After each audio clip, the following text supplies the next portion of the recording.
Rocha, candidato a la presidencia de la República por la libre postulación y por el partido País. Melitón, buenos días, bienvenido. Buenos días, profe, buenos días, Panamá, buenos días a todos aquí. Buen día. Oiga, Bienvenido. hizo de Aguadulce su cuartel durante los carnavales.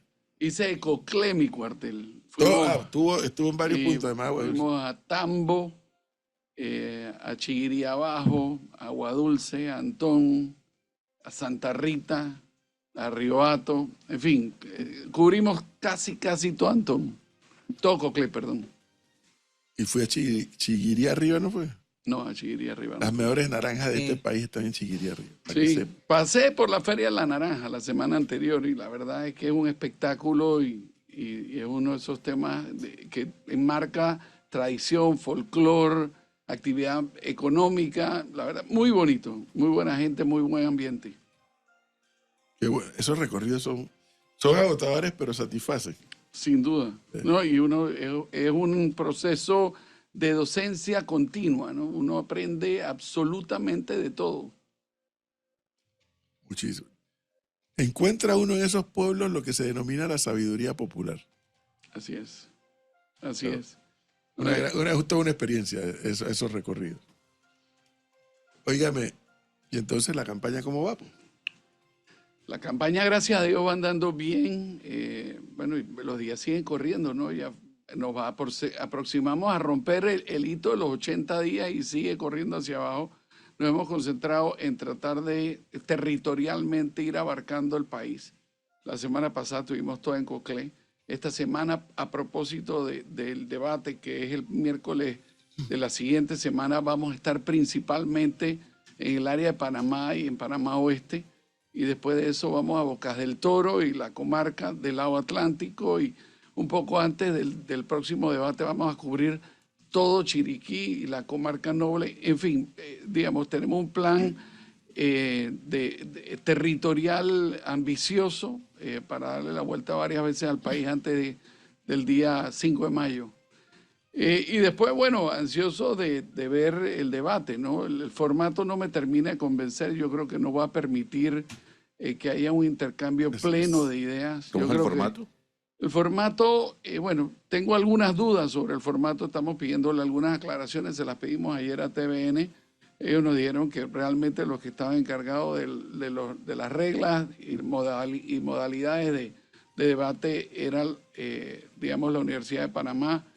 En fin, estamos en eso, pero el debate, como lo entiendo, es una pregunta para todos sobre un bloque de 1 minuto. Y ahí pues hay algunos temas que suceden por la naturaleza del debate. El que la recibe primero no tiene oportunidad de saber, de anticipar ninguna respuesta. El que la recibe de último probablemente ya todos dijeron todo lo que había que decir y hay poco que aportar. Entonces, y puede sonar aburrido. Y después viene un periodo de preguntas y repreguntas en donde cada candidato va a tener 15 segundos para preguntar y uno escoge a quién le pregunta. El otro tiene 30 segundos para responder, uno tiene 30 segundos para responder y esa misma persona tiene 30 segundos, para repreguntar y esa otra persona tiene 30 segundos para responder. En total, en ese intercambio va a haber 2 minutos. Don Melitón, usted es una persona que viene de partidos políticos. Así La es. sorpresa en su momento fue su decisión de empezar a correr por libre postulación. En ese camino, usted logró poder llevar la bandera también del partido País Así es. en esta campaña política. Los independientes, los libres postulación siempre señalan que la campaña se convierte en algo cuesta arriba para aquellos que no están dentro de un partido político porque el código electoral en las reformas y demás están hechas para los partidos políticos. ¿Cuál ha sido su experiencia en estos primeros días de campaña política habilitados por el Tribunal Electoral? Bueno, fíjate, creo que en términos de campaña varía muy poco. Creo que lo que termina sucediendo, el formato que está perpetuando el código electoral y las reformas electorales es que se deja de convertirse en una campaña en donde lo más importante son las propuestas y las ideas para convertirse en una suerte de circo de branding, ¿no? En donde el que gana pues es el que más pauta, el que mejor agencia publicidad contrata, el que tiene la mayor cantidad de recursos económicos para hacer un push dentro de los medios. Bueno, son las reglas del juego, entonces uno tiene que entenderlas de esa manera y tratar de accionar. Lo interesante del tema es que el mismo sistema electoral por vía del financiamiento público preelectoral establece disparidades gigantescas, ¿no? El candidato que menos lleva de ese financiamiento lleva $800,000 y el que más lleva, no sé, 14, 16 millones de dólares. Desde la perspectiva de tratar de servirle mejor al país, de lo que debería ser la política pública desde mi punto de vista más idónea, a mí me parece que debemos migrar a un sistema electoral únicamente financiado por el Estado y con un tope de 2, 3 millones de dólares. Y que no sean los recursos lo que definan quién va a ser presidente de la República, sino que sean las ideas lo que definan quién va a ser el próximo presidente de la República. Fíjese, don Melitón, que aquí hemos tenido el debate de la figura de Melitón Arrocha en esta elección. Y usted en la última entrevista que nos dio, dijo, no, es que ya yo me voy a retirar y jugar golf, ¿no? Cuando termine este periodo presidencial, si es que no llego a la presidencia. Pero varias fuentes me han dicho, es que el señor está podando el césped, ¿no? Con miras a la próxima elección. Yo quiero reconfirmar esa información. ¿Usted está trabajando en esta campaña electoral con miras a lo que va a pasar en 2029? No. Yo estoy trabajando esta campaña con miras a lo que va a pasar el próximo 5 de mayo. Y de hecho voy a contarte una anécdota familiar. Yo estoy en política desde que tengo más o menos 25 años. La primera vez que tuve un puesto político, pues fue viceministro de la presidencia, fue a los 29 años de edad. Y estoy participando en política de forma itinerante desde aquella época hasta ahora. Cuando le dije a mi esposa, y le dije, hey, ¿qué tal si nos metemos en esta aventura? Además de verme con una expresión de que si me había vuelto loco, lo siguiente que me dijo fue, mira, yo te voy a acompañar sin reserva en esta aventura, pero esta es la última vez que nos meten en este dolor de cabeza. Y la gente no sabe lo que hay detrás de la cortina. Lo que hay de la cortina de ser candidato o de ser funcionario público es que inmediatamente te conviertes en una persona políticamente expuesta. Los bancos inmediatamente ejercen un proceso de supervisión adicional sobre todas tus transacciones. En adición a eso, pues tienes que separarte de tu familia, tienes que separarte de tu negocio. Estas cosas tienen unas enormes implicaciones personales, por lo menos para lo que lo tratamos de hacer mediocremente bien, ¿no? Entonces, al final del día, yo me quito el sombrero con los otros 7 candidatos a la presidencia de la República, porque todos desde su esquina y con sus ideas han decidido dejar de hacer cosas personales para meterse en una máquina lavadora que te revuelve, te agita, te pone boca abajo y después te tira cuando termina contigo. Uno solo va a ganar. Los 7 otros haremos esto o harán esto como un esfuerzo, digamos, de seguir contribuyendo en ese espacio de perfeccionamiento de nuestro sistema democrático, entendiendo pues de que es un esfuerzo, ¿no? Es un esfuerzo. Se lo dije, profesor, y usted no me cree. Pero bueno, no importa. No, yo no le creo. Hay fuentes que indican... Yo tengo mi propia versión. No, hay fuentes que indican lo que usted piensa. El 6 de mayo, yo veo si yo reviso mi versión o no, dependiendo de los resultados. No, el 6 de mayo, profesor, lo voy a invitar a la presidencia que nos tomemos algo. Listo, ahí está. Ahí mismo. Ahí está. Ahora- Pero si no fuera así, Ujú. y esto lo voy a decir con toda la seriedad del caso, si no fuera así, Melitón Arrocha, en mi opinión, otra cosa es la decisión de Melitón Arrocha, pero mi lectura de lo que estoy viendo en la campaña, está dejando un camino pavimentado. Ahora, si él lo quiere Hay seguir, fuentes que dicen si eso. lo quiere avanzar o no, ya es otra historia. Leonardo- Pero la lectura que yo tengo, lo que yo estoy viendo, está dando un camino pavimentado. Leonardo se burla de mí porque él Jamás. cree que yo tengo fuentes fidedignas dentro de la campaña de Melitón Arrocha. Yo le yo sí creo que tiene fuentes y yo le fidedignas. vengo diciendo a usted... Pero ojo. pregúnteselo directamente a ver qué le dice. No, don Melitón, ¿usted tiene pensado bajarse del bus y darle su apoyo a otro candidato? Y se lo pregunto también por otra fuente que me dijo la semana pasada de que, a ver, si Melitón Arrocha no ve que los números van creciendo con opciones reales a ganar la presidencia, él puede pensar darle el apoyo a un candidato. ¿Eso es así? Y si es así, ¿Ha pensado en nombres? No, mira, en su momento pensé no en que yo me fuera a bajar, no había concretado el pensamiento hasta allá, pero sí pensaba que iba a haber un nuevo espacio en donde pudiera haber una nueva renegociación y recalibración de fuerzas políticas de cara a la elección. Ese espacio ya pasó. O sea, ese espacio se debió haber terminado en estos días. La mayoría de las campañas están haciendo cosas que se verán en febrero, marzo, abril, que tienen enormes compromisos de toda naturaleza, no solo con respecto digamos, a la gestión natural de la campaña, sino a los apoyos que uno va recibiendo, que también son compromisos que uno tiene en campaña. Entonces, eso yo creo que se extinguió el plazo para esa oportunidad. Y yo no creo que haya ni de parte mía ni de parte de ningún otro de los candidatos a la presidencia de la República el espacio de reconfigurar el orden en que se va a dar la elección.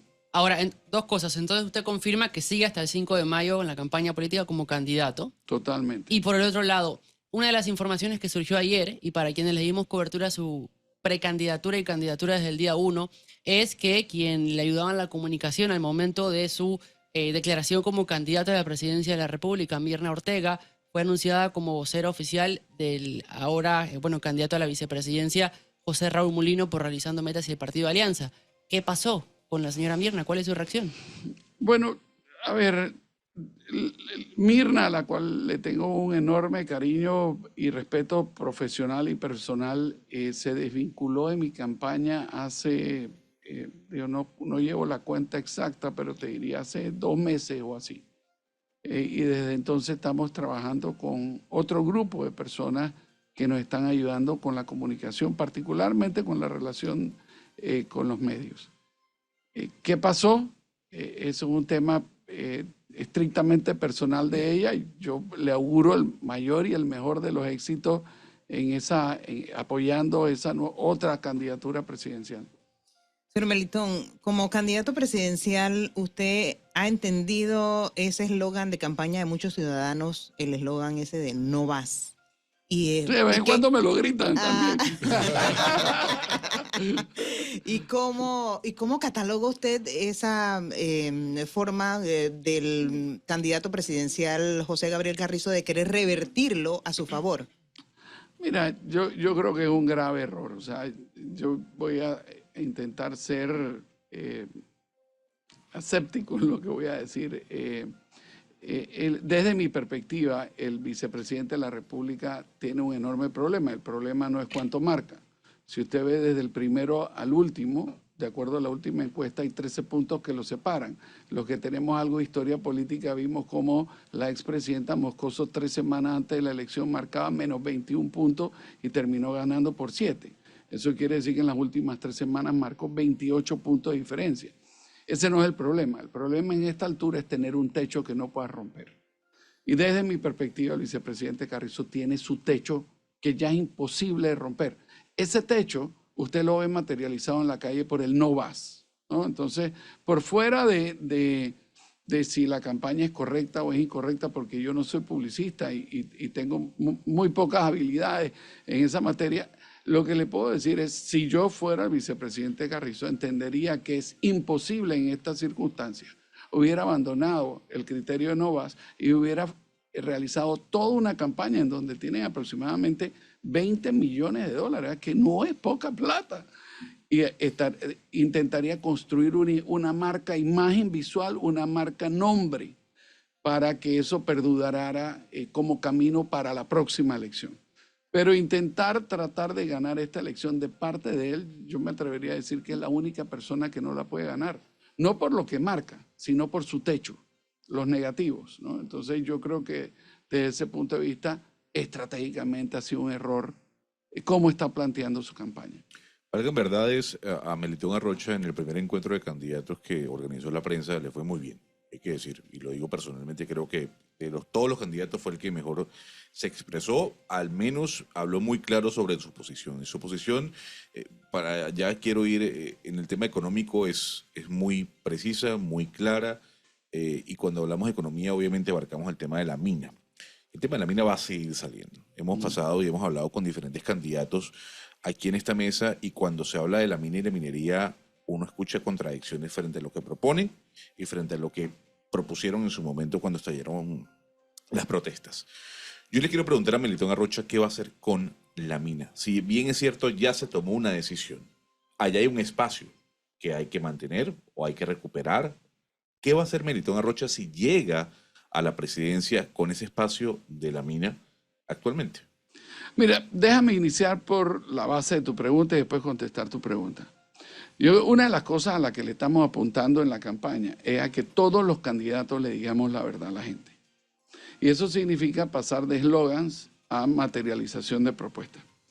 Hoy voy a omitir los nombres, si me apuran los digo, pero los voy a omitir en esta etapa inicial.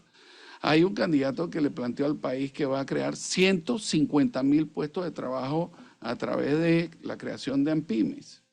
Hay otro que dijo que va a crear 500,000 puestos de trabajo y no dijo ni cómo, ni cuándo, ni dónde. Y entonces yo, como panameño, que sé que el total del desempleo son 150,000 personas, entonces pues nos encontraríamos en un lugar en donde la discusión será otra el próximo año, porque tenemos pleno empleo y la preocupación son las enormes tasas de inflación que vamos a estar experimentando. Pero lo que yo creo que nos están echando un cuento. Nos están echando un cuento, ahora lo digo como votante, no como candidato.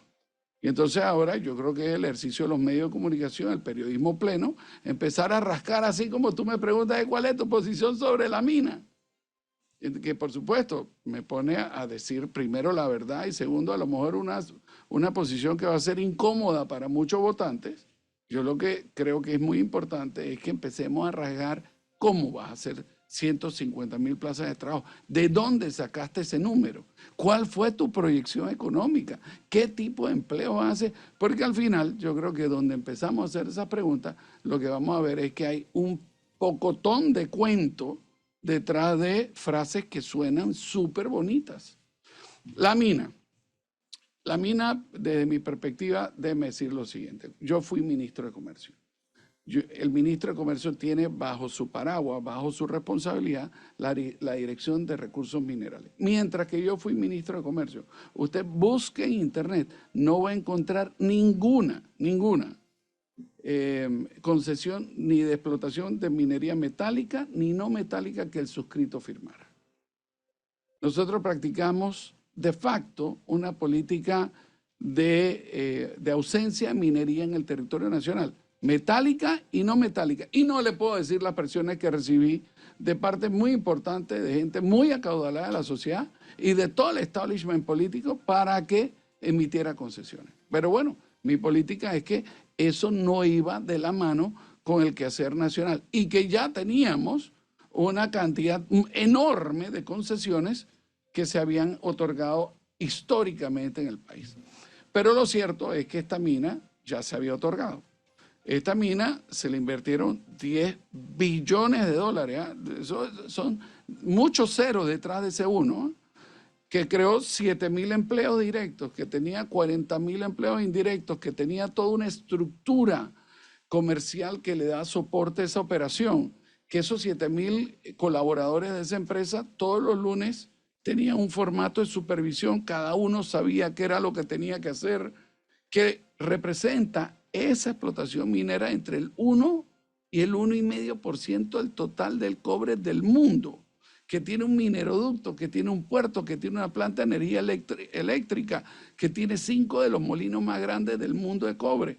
Entonces, a mí me parece que nosotros, bueno, y además, buena parte de las manifestaciones eran para evitar que hubieran contaminaciones y resulta ser que si no hacemos nada ahí, vamos a producir una contaminación como nunca antes la había visto en la República de Panamá y mitigarla nos va a costar a todos los que pagamos impuestos entre 15 y 20 millones de dólares anuales, mensuales, lo que representa entre 180 y 240 millones de dólares al año durante muchos años.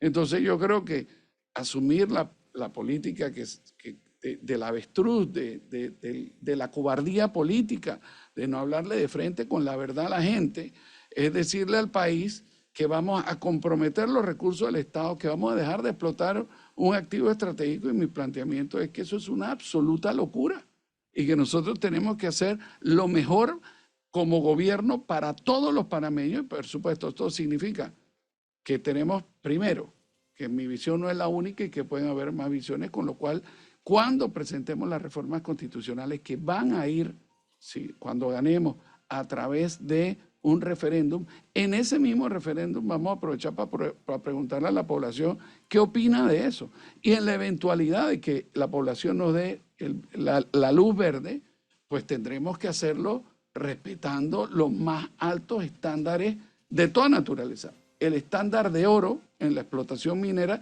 que tenga un compromiso de preservación del medio ambiente. Claro. Fíjese que usted en su respuesta menciona algo que es tal vez el dolor de cabeza del presidente Joe Biden en estos momentos, que es el tema de la inflación y el tema de la generación de empleo. Y hay una teoría económica, se ve en Economía 1, a pleno empleo, mayor inflación, porque Sí. hay más gasto. En este caso, Melitón Arrocha, si llega a la presidencia, priorizará inflación o empleo, porque en Estados Unidos hoy, con la tasa de desempleo del 3.6%, básicamente hay pleno empleo, pero la inflación está controlada, pero está alta. Entonces, ¿qué priorizará Melitón Arrocha si llega a la presidencia? Ojalá esa fuera a ser la pregunta del próximo gobierno. Yo no creo que por ahí va a transitar el debate. Te cuento, lo que pasa es que en los Estados Unidos, a propósito de la pandemia, se triplicó la masa monetaria que corre en la economía. Y eso, los Estados Unidos, pues, el gobierno de los Estados Unidos, particularmente el Federal Reserve Board, está claro de que va a generar inflación. Entonces, allá tienen un dolor de cabeza, una situación muy distinta en Panamá, porque ellos controlan su máquina, Panamá no controla la máquina. Con lo cual, y esto es una cosa un poco extraña, si usted hace un análisis comparativo de la economía norteamericana, usted va a ver que la línea se relaciona. Cuando hay crecimiento en la economía americana, nosotros tenemos crecimiento. Cuando hay decrecimiento, nosotros tenemos decrecimiento. Se ha roto ese en dos ocasiones. Durante el gobierno del presidente Martinelli, en función del el excesivo endeudamiento que cogimos y lo que significó eso en materia de inversión pública, particularmente en obra de infraestructura, en donde el crecimiento de Panamá estuvo de los líderes del mundo, y ahora es inversa. Mientras que en aquella época nosotros subíamos mucho más acelerado que los Estados Unidos, ahora nosotros estamos decreciendo, aun cuando, bueno, decreciendo no, estamos creciendo, pero de una base muy chiquita, una situación muy incómoda económicamente de afuera. Y los Estados Unidos, por el contrario, los Estados Unidos están volando, todos los Estados Unidos están volando. Entonces, pero aquí es donde viene el problema. Ellos son los que fijan la política económica del país, de Panamá, porque ellos son los que controlan las tasas de interés. Entonces, han subido las tasas de interés para frenar la economía y el efecto neto de eso en Panamá es que están frenando una economía que ya estaba frenada. Claro. Entonces, ahora nosotros tenemos que ver con mucha imaginación cómo hacemos para que el capital que está en el sistema bancario decida tener confianza y entrar a poner esa plata a circular en el país. Y lo que hemos dicho, medidas rápidas que puede tomar el gobierno, de burocratización. Tú decides hoy que vas a comercializar una paleta. Hasta que tengas tu registro sanitario va a pasar entre 1 y 2 años. Eso significa que toda la inversión que tú ibas a hacer del banco, que le ibas a sacar del banco para ponerla a circular, contratar gente, está en el banco sin hacer nada, ociosa. Eso significa que si tú vas a construir una casa y tú vas a pedir tu permiso de construcción, en muchas ocasiones tienes que esperar hasta 1 año para que te den tu permiso de construcción. Claro. Mientras tanto no se vendieron los bloques, no se vendió el cemento, no se vendió las varas de acero, en fin. La desburocratización es una forma en donde el gobierno controla de manera muy rápida cómo pone circulante a andar por la calle. ¿De dónde tenemos que salir? Nosotros tenemos que salir de un plan muy agresivo que han venido los últimos 3 gobiernos de gestión pública a través de endeudamiento. Y la cerecita del pastel tal vez la hizo este ejercicio presupuestario que por primera vez que yo recuerde permite que usted con gasto público financie gasto corriente. Que para los que nos están escuchando y no lo entienden, es como si yo fuera, no sé, a un banco a pedir plata para irme de rumba. ¿No? Entonces, bueno, no, usted va a un banco y pide plata y compra un carro. De crédito para pagar otra. Efectivamente, usted va al banco y compra una casa, pero cuando usted va a un banco para irse de rumba, usted sabe que tiene un problema muy grande. Después de la rumba. Efectivamente. Yo sigo pensando que que Melitón Arrocha está pavimentando un camino que puede que el 5 de mayo puede que gane las elecciones como puede que no gane. Si gana, pues tiene que ir a gobernar. Si no gana, sigo pensando que pavimenta un camino. ¿Por qué lo pienso? Porque físicamente estoy frente a un candidato que se está atreviendo a hablar de cosas que honestamente no le escucho a los otros.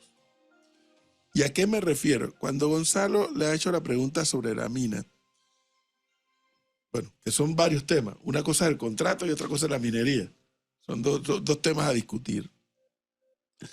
La pregunta que le tengo que hacer es, en la visión, en la lectura que tiene Melitón Arrocha, gane quien gane en las elecciones de mayo, sea quien sea, desde A hasta la Z, entre los 8, va a tener, en opinión de Melitón Arrocha, que enfrentar el tema irremediablemente. ¿Cree eso? Mire, no solo le voy a decir que estoy convencido de que lo va a tener que enfrentar irremediablemente, también estoy convencido de que salvo que gane la señora Gordón, todos los demás van a reabrir la mina. Lo que pasa es que le están echando un cuento al país. Le están echando un cuento al país porque tienen mediciones de qué es lo que opina, cuál es el humor del país y le están hablando al coro. Pero yo estoy seguro que cuando le están diciendo, no, es que vamos a tener un plan de cierre de mina, el plan de cierre de mina a 1500 años y eso significa la explotación de la mina. Y entonces están dejando la puertita abierta para que a través de esa expresión después puedan justificar lo que viene. Es un cuento, fíjense. La mina, y no estoy hablando necesariamente quién la va a explotar, no hemos hablado del formato de la explotación. Lo que sí es cierto es que la mina, en cualquiera de sus formatos que el país elija que sea la forma de explotarlo, tiene que ser en el mejor interés nacional. Y asumiendo efectivamente que el contrato que se negoció durante la administración del expresidente Pérez Vallara era leonino, y uno entiende que los últimos 2 meses esa empresa le entregó al presupuesto general del Estado más de 500 millones de dólares, ¿cómo nosotros nos vamos a plantear que no vamos a hacer hospitales, que no vamos a hacer carreteras, que no vamos a ayudar a conservar el ambiente porque las instituciones que están instituidas para estos menesteres no tienen el presupuesto, toda vez que, nuevamente, ya tenemos la afectación, tenemos que pagar para que no haya contaminación o reducirla? Y además, en otras palabras, tenemos todo lo malo y nada de lo bueno. Y yo creo que eso, desde la perspectiva de formulación de política pública, es una verdadera locura. Ahora, hay que tener los pantalones para decírselo a la gente. Y la gente, yo estoy apostándole a que allá afuera hay mucha gente inteligente que está oyendo y que se sintieron que tenían que marginalizarse porque vieron unas expresiones populares y no quieren ir contra la corriente, pero que el día de la elección van a votar con su cabeza, van a votar con su cartera, van a votar con su corazón de qué es lo mejor para el país.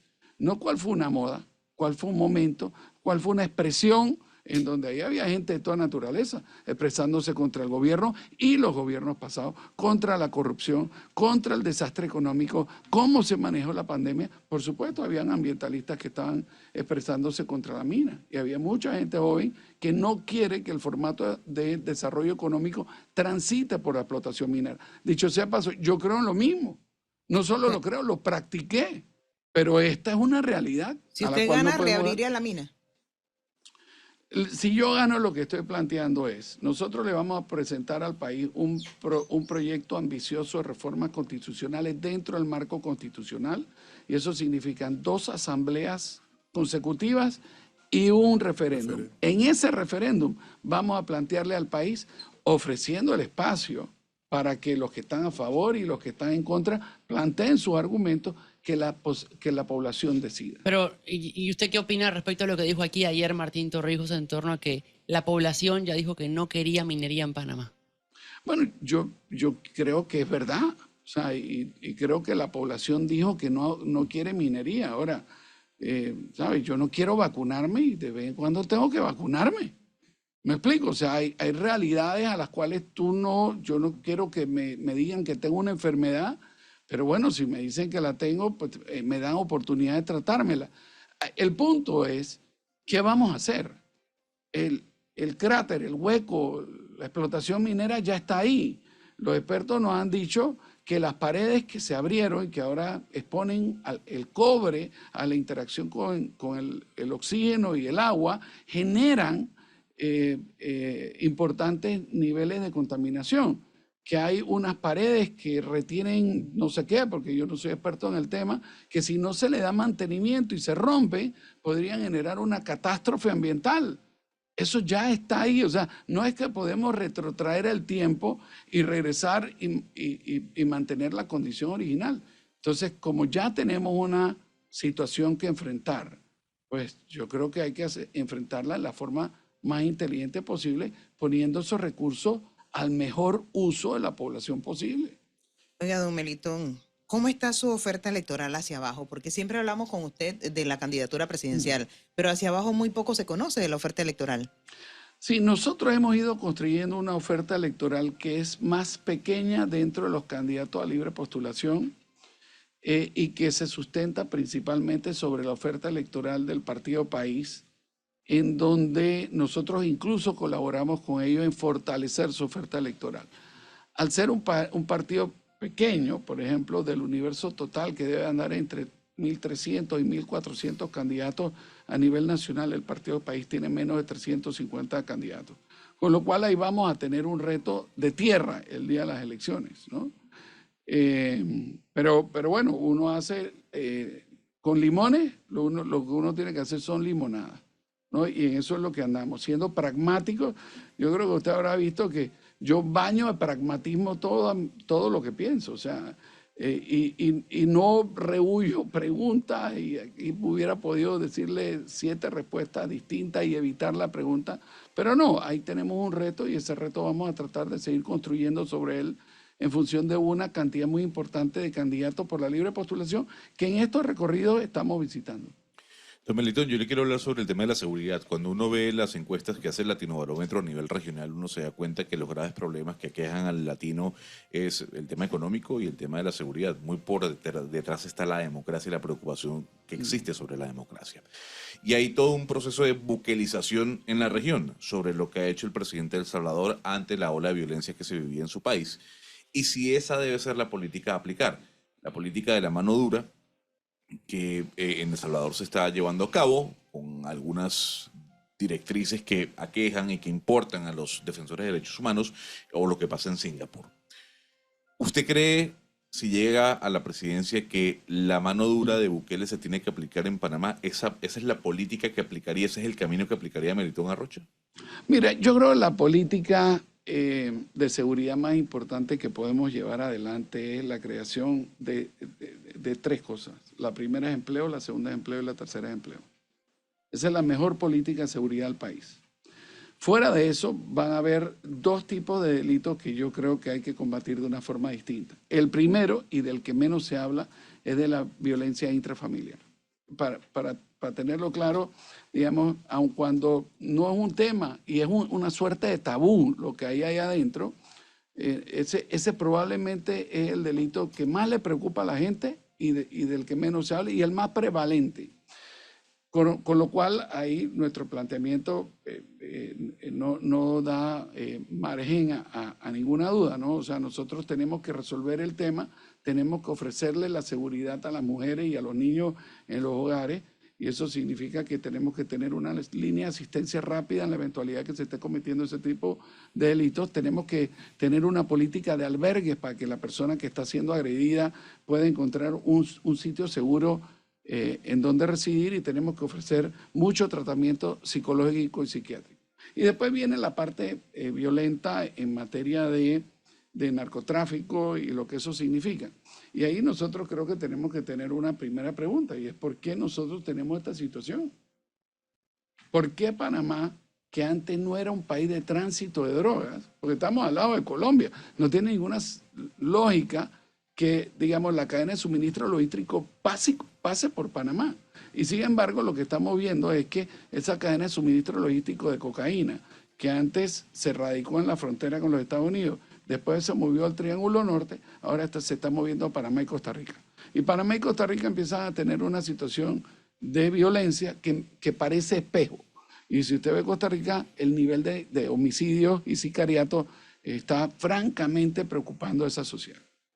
Entonces aquí hay un tema de política exterior. Nosotros le enviamos 14 pares de calcetines y 7 pares de zapatos a Colombia, y Colombia nos impone todo tipo de medidas restrictivas del comercio y todo tipo de sanciones. Y resulta ser que nosotros estamos poniendo sangre, sudor y lágrimas y presupuesto general del Estado para combatir el narcotráfico, y allá lo que vemos es que no hay una política de fumigación, no hay una política de erradicación, y más, a propósito de los acuerdos de paz, lo que ha habido es una metastatización de la producción de coca con respecto a eso de la pasta base, y después el cartel del Golfo se ha encargado de preñar todo Panamá con eso. Entonces, primero hay que tener una política enérgica en torno a cómo va a tratar esto en el ámbito internacional Panamá con Colombia y Panamá con los Estados Unidos y los demás países que sufren de este enorme flagelo. El segundo tema es, entonces, ¿por dónde apunto? Yo apunto a que no vamos a llenar las cárceles de gente. Lo que tenemos que evitar es que se dé el delito. Porque una vez que empieza a llenar la cárcel de gente, adivina qué, acabamos de comprometer el presupuesto general del Estado para generar fábricas de criminales. Salvo que la política sea, agarra la llave, tírala, y más nunca van a salir de ahí, que yo creo que todavía, gracias a Dios, no nos encontramos ahí. Y después, por supuesto, Panamá ha hecho algunas cosas para tratar de que nosotros no seamos un punto de entrada, pero aquí hay una realidad económica, ¿no? Hoy sale mucho mejor preñar contenedores utilizando nuestros puertos y nuestro cinturón logístico para enviar droga a Europa, en donde el kilo de cocaína impuesto en Panamá vale aproximadamente $3.000 y en Europa vale más o menos 100.000, en los Estados Unidos vale 5 o 6. Entonces ahí tenemos un problema de suministro logístico, en fin, el problema es grave, pero nosotros tenemos que subir nuestra valla para que la gente decida no entrar a Panamá y que el problema no sea panameño. Fíjese que escuchando su respuesta me produce un olor, un tufillo, la respuesta que usted da frente a la situación con Colombia. Porque para nadie es un secreto que las relaciones entre Panamá y Colombia no están en su mejor momento. El presidente Petro y el presidente Cortizo no se han reunido personalmente, únicamente lo hicieron en la Asamblea General de las Naciones Unidas. Y esa relación viene truncada desde el gobierno en el cual usted fue ministro de Comercio. Se sabe que las relaciones entre Juan Carlos Varela y Juan Manuel Santos, digamos, eran relaciones, más que amigos. Y las relaciones entre la señora María Ángela Holguín y Isabel de San Malo tampoco, digamos que eran las mejores, eran cordiales, pero no eran las mejores. ¿Qué es lo que está pasando con Colombia? ¿Y por qué desde el gobierno de Juan Carlos Varela hasta este punto nuestros vecinos, digamos que no son nuestra prioridad? Bueno, yo creo que la política de Colombia ha venido transitando en dos frentes, pero ellos sí la tienen clara, ¿no? Ellos tienen cuáles son los factores que desde la perspectiva digamos, de políticas públicas Panamá está haciendo que no se alineen con sus intereses nacionales, y eso era principalmente el centro bancario y la creación de sociedades anónimas y fundaciones como lugar donde escapan dólares que originalmente eran pesos colombianos para radicarse en Panamá, punto uno. Y el segundo, el supuesto contrabando de mercancía de la zona libre de Colón hacia a Colombia, particularmente en las áreas de textiles y calzado, en donde la hermana República de Colombia tiene digamos, una fibra, un entramado empresarial muy robusto. Entonces ellos están defendiendo sus intereses nacionales. Eso ha hecho que Panamá pues reaccione defensivamente ante esas posiciones porque hay dos intereses nacionales que se contraponen. Pero el punto que yo traigo sobre la mesa es que Panamá nunca ha tenido una agenda ofensiva. Y resulta ser que si usted pone esos dos puntos sobre la mesa y nosotros ponemos el narcotráfico, resulta ser que nosotros tenemos el SENAN y el SENAFRONT que están operando prácticamente para combatir una situación ilícita que no se origina dentro del territorio nacional, que compromete la integridad de nuestro sistema bancario, que ha generado todo tipo de institucionalidad, entre ellas la unidad de análisis financiero para darle seguimiento a estos capitales de origen ilícito. Y eso tiene un compromiso presupuestario importante que hoy pudiera estar invirtiéndose en más y mejores hospitales, capacitación de más y mejores médicos, tecnólogos médicos, enfermeras, que no tenemos más carreteras porque hemos decidido colaborar en esta lucha contra el narcotráfico, de la cual Panamá solo es víctima. Y yo no creo que exista una política internacional, una política en materia de relaciones exteriores, que haya logrado poner sobre la mesa los intereses nacionales y lograr sentar a la parte y decir, ok, ¿cómo vamos a llevar esto? Y este sacrificio que estoy poniendo, ¿cómo desde el espectro internacional va a ser ponderado? Don Melitón, hay personas que lo asocian a usted con el expresidente Juan Carlos Varela por haber sido ministro de Estado en su gobierno, haber sido designado embajador, pero a su vez, evidentemente, por estar inscrito en el Partido Panameñista, hay personas que lo asocian con el Partido Panameñista. Es decir, ¿qué influencia o qué peso tendría, por un lado, Juan Carlos Varela en un posible gobierno de Melitón Arrocha y, a su vez, los panameñistas en un posible gobierno de Melitón Arrocha? Mire, a ver, existe desde mi perspectiva la mala práctica de que si usted fue presidente de la República, usted es casi un ser proscrito, ¿no? Yo quiero darle la vuelta a eso. O sea, son toda gente valiosa con la cual uno puede tener diferencias. Y pueden ser esas diferencias muy importantes, pero son gente que el pueblo panameño distinguió un día para que llevaran adelante el futuro de todos nosotros durante 5 años y tuvieron que tomar decisiones muy complicadas. Muchas de ellas, la mayoría de la gente nunca ni se enteró que sucedieron, ¿no? Entonces yo quiero restituir la oficina de los expresidentes, ¿no? Yo quiero devolverle a los expresidentes el sitial que un expresidente debe tener en la medida de las posibilidades. Y con respecto a eso le digo, cuando yo sea presidente, con frecuencia voy a convocar a todos los expresidentes, porque muchos de estos problemas no son nuevos. Muchos de estos problemas son de décadas de arrastre, en donde cada uno tuvo una participación, cada uno tuvo una interacción y cada uno tiene su propia sabiduría. Ahora, vamos con el expresidente Varela. Para el propósito del récord, ¿no? Porque hay mucha gente joven que se recuerda nada más del pasado reciente. Yo fui viceministro de 2 carteras de la administración Moscoso y fui sometido al escrutinio en la Asamblea Legislativa propuesto por la expresidenta Moscoso como comisionado de la libre competencia de asuntos del consumidor. Debo comentar que fui el único que se votó, porque en aquella asamblea estaba muy dividida, y fui el único de los propuestos por la presidenta Moscoso que fue ratificado por unanimidad en la Asamblea Legislativa. Con lo cual, yo lo que planteo es que mi hoja de vida apunta a que he servido a varias administraciones. La más reciente, a el presidente Varela, con quien me une una amistad. Yo aquí no voy a venir a decir que yo no tengo una amistad con el presidente Varela. ¿Influirá en mis decisiones? Yo le garantizo que no. Consultaré, por supuesto, le consulto a mi esposa, le consulto a la gente que quiero, le consulto a la gente que creo que tiene criterio general, le consulto a la gente que son especialistas en los temas, pero siempre muy consciente de que el que toma la decisión soy yo y el que corre con las consecuencias de cada una de las decisiones que tomo soy yo. Y no lo hablo solo en la vida política, lo hablo incluso en mi vida personal también. Pero entonces, a la pregunta de mi compañero Leonardo, ¿se puede decir que su corazoncito es panameñista en el fondo? Porque una cosa es retirarse del partido porque tal vez la junta directiva de quien lo maneja, bueno, no sigue los lineamientos que usted o por los cuales usted estaba en la toalda política. Pero eso no quiere decir que uno deje de serlo. Entonces, Melitón Arrocha en su corazón, en lo profundo de su corazón, es panameñista. Mira, voy a contestar la pregunta, pero regálame 1 minuto y medio. El punto es este, ¿no? Por fuera del formalismo de si fuiste al Tribunal Electoral y te inscribiste o no, ideológicamente yo me alineo perfectamente con el Partido Panameñista. Primero un partido de centro-izquierda, en algunos casos centro-derecha, dependiendo, pero vamos a mirar lo que hizo el Partido Panameñista, ¿no?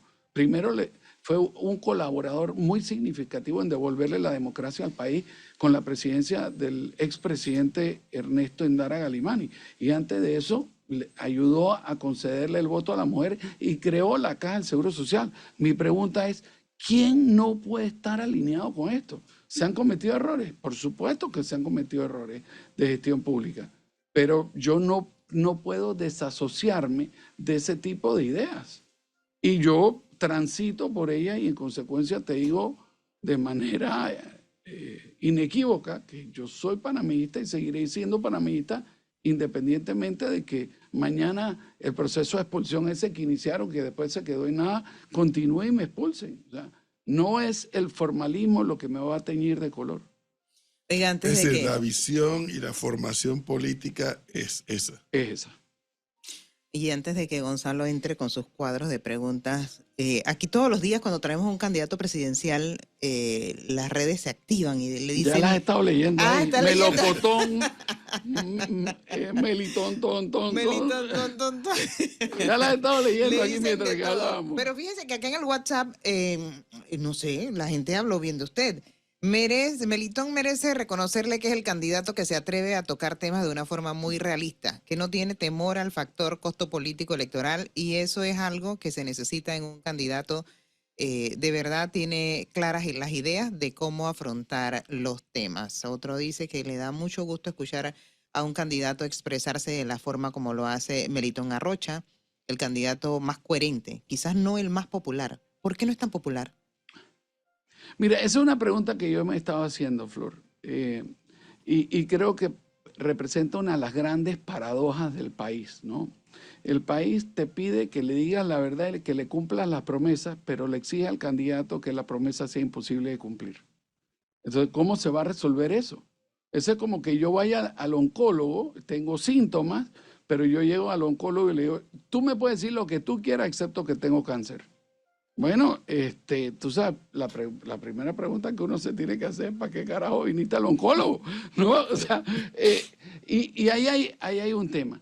Pero en ese juego, en el corto plazo han caído todos los candidatos. No voy a sacar a nadie, pero se han olvidado de que hoy vivimos en el mundo del teléfono celular, el WhatsApp y la rápida comunicación, y que a todos nos están grabando lo que estamos diciendo. Y el día 1 de junio, yo te digo, yo voy a convivir con mis promesas si soy presidente de la República, pero le voy a asegurar aquí a ustedes y a todo el pueblo panameño que nos escucha, que todos los demás van a salir a explicarle por qué lo que dijeron no lo dijeron o por qué lo que dijeron significaba otra cosa distinta a la que entendieron.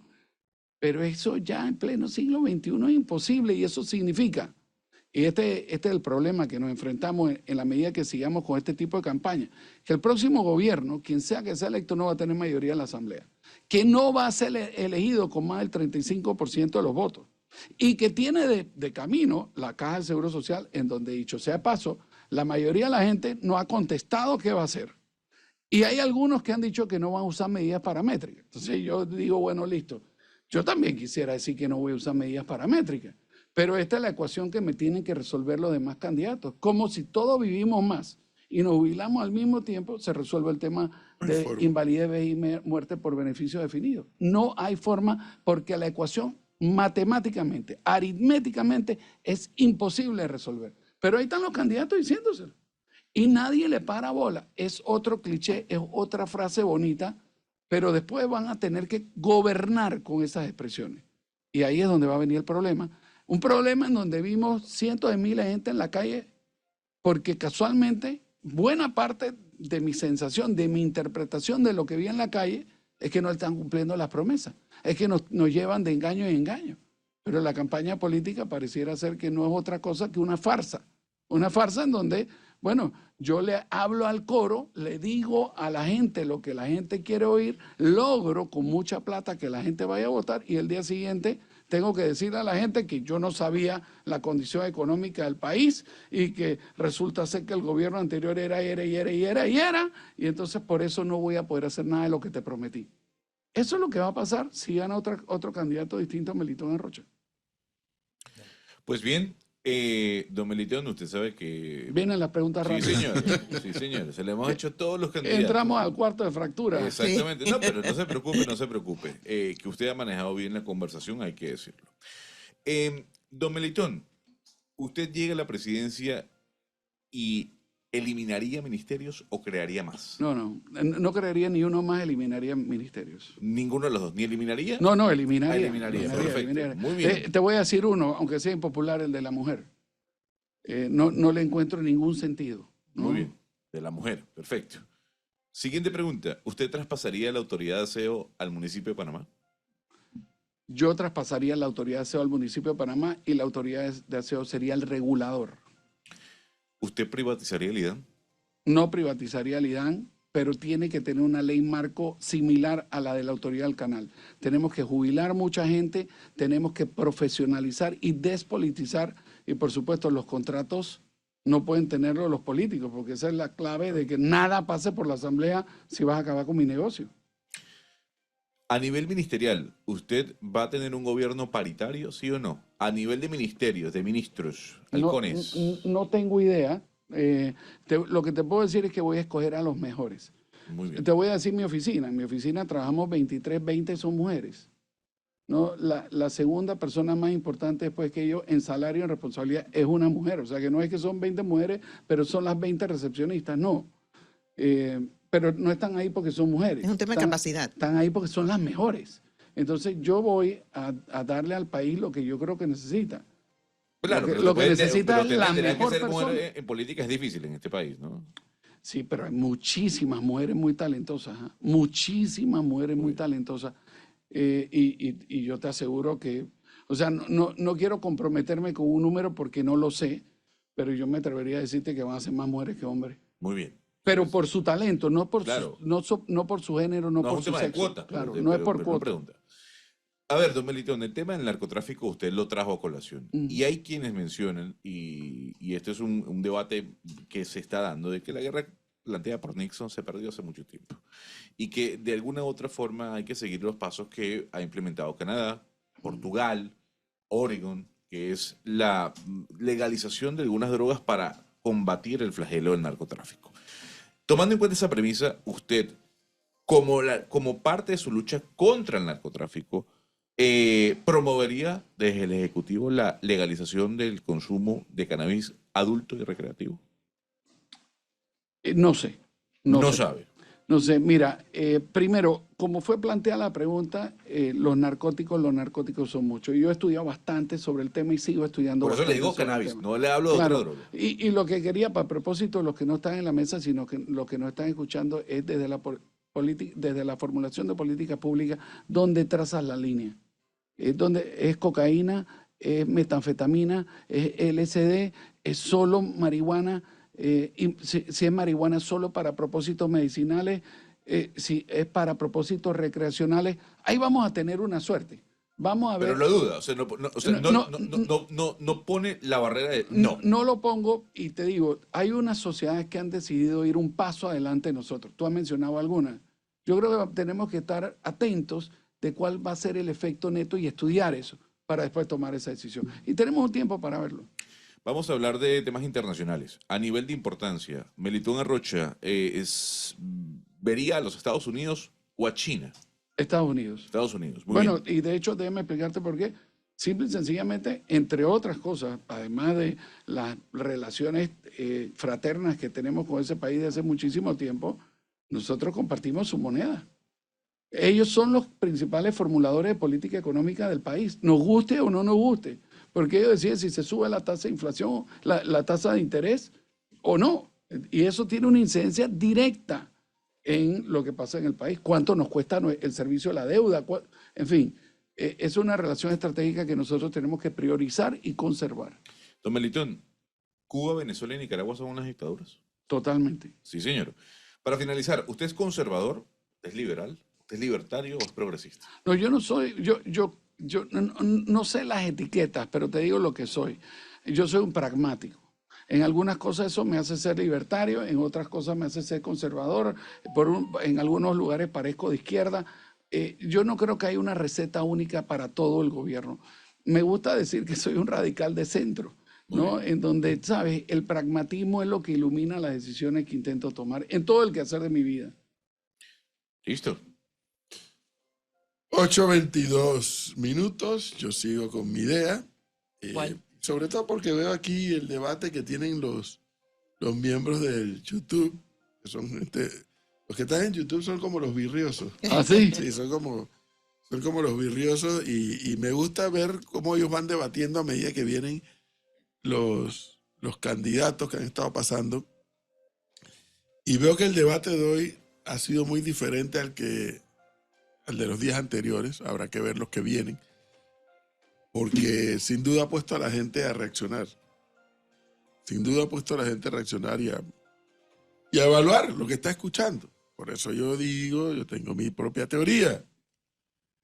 Por lo mismo que Melitón Arrocha dijo hace unos minutos atrás, el que no ha entendido que los tiempos han cambiado, se está quedando atrás. Y que van a seguir cambiando. Y eso lo digo, entre otras razones, por el tema seguro social. O sea, yo no entiendo cómo no se quiere enfrentar esa realidad. El próximo gobierno, que es el otro que yo no entiendo, porque se están disputando la presidencia con la cantidad de temas de dolores de cabeza que van a conllevar, ¿no? Y uno de ellos, sin duda alguna, es el seguro social. O sea, yo no puedo entender que no se hable de aumento de la edad de jubilación.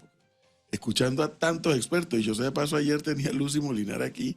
Lucy tiene un programa aquí a las 12, de 12 a 12 y media, y tenía dos antagónicos. A Jorge Nicoló, con una visión muy realista, muy de empresa privada, del tema seguro social, y al, ¿cómo se llama? El doctor que le llaman Huelga al Hombro. Castañeda. Con una visión en la visión mucho más radical de la izquierda del tema seguro social. Pero cuando tú escuchas ese tipo de debate y escuchas a los expertos, no hay forma de no entrar a la paramétrica. No hay manera de fugarse de eso. Eso es, profesor, como si usted es un radical de izquierda o un radical de centro, pero eres el padre de familia y en la cuenta de ahorro no hay un real y en la cuenta corriente no hay un real.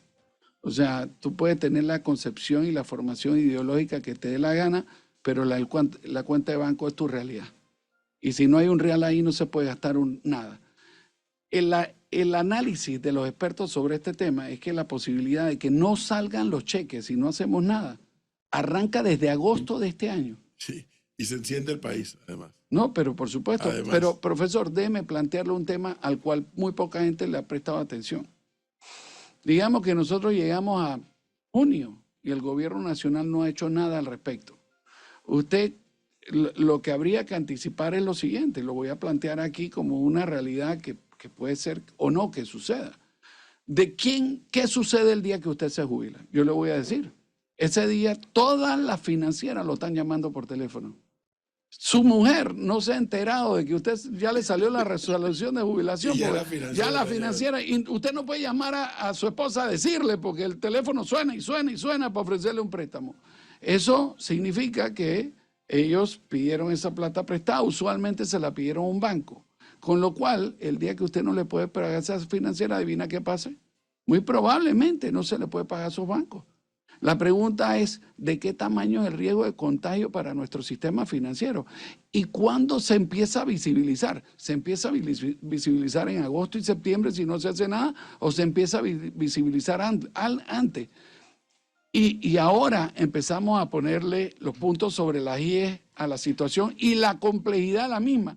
Y además cae en un muy mal momento, porque sucede entre mayo y julio, en donde el gobierno ya no ha entrado el nuevo, pero ha agotado su capital político el que se va, y el nuevo todavía está pensando a quiénes nombra, ¿no? En una asamblea que va a estar dividida y que requiere de pasar una reforma legislativa que si lo que pensamos que la mina fue un tema importante de política. Yo le recuerdo a la gente, la discusión con la mina era de una gente que nos acaba de meter 500 millones de dólares. Esta discusión es de cómo vamos a sacarle recursos al pueblo panameño de su bolsillo. O sea que yo no puedo imaginarme el talento político que va a requerirse para tener la menor expresión de gente en la calle posible. Pero entonces usted en julio dijo, cuando se le hizo la pregunta en este programa, que usted, o más que decir, usted no respondió a la pregunta, aumento de la edad de jubilación. Eso fue en julio del año pasado. A febrero del 2024 le hago la misma pregunta, aumentar la edad de jubilación. Yo todavía no sé, te voy a contar, porque aquí hay 3 medidas distintas que se pueden tomar. Se puede aumentar las contribuciones. Eso era lo que iba a decir. Se puede aumentar las contribuciones patronales, se pueden aumentar las contribuciones de los obreros o de los empleados, o se puede aumentar la edad de jubilación, o se puede realizar una combinación de cualquiera de las 3, o a lo mejor alguna otra que en este momento no tengo. Pero lo que sí dije, y me ratifico sobre eso, es que eso va a requerir, digamos, una cuota de sacrificio y de esfuerzo de todo el pueblo panameño, de todos, y vamos a tener que examinar cosas como, por ejemplo, las jubilaciones especiales. O sea, que hay gente que trabaja 30 años, que entraron a trabajar a los 18, a los 48 años, en pleno siglo XXI, ya están jubilados y se fueron jubilados con el último de sus salarios. No, vamos a tener que plantearle al país cómo vamos a resolver la prestación de servicios médicos, porque resulta ser que me cobras un pocotón, pero yo voy a buscar un cuarto de hospital y no hay. Voy a una urgencia y me estacionan en una camilla, en un pasillo, No hay sin medicina. manta. Pides una medicina, te tienes que hacer un examen de sangre. Todo es un chanchullo, un lío, un reto. Y yo fui a la JJ Vallarino. Fui a las 2 de la mañana, cuando yo llegué había fila. El promedio era 65 años y no había una sola silla. Cuando abrieron la puerta para la cita a las 7 de la mañana, gente se cayó, otros señores adultos empezaron a pelear físicamente entre ellos. Decían, pero Dios mío, y esto lo produce el sistema. Me salió una señora muy gentil de Relaciones Públicas a decirme que ellos estaban ahí porque querían, porque no habían utilizado el sistema telefónico para gestionar la cita. Resulta ser que de ahí salí para mi oficina, marcar por teléfono, estuve 4 horas y no es que me entraba ni la grabadora.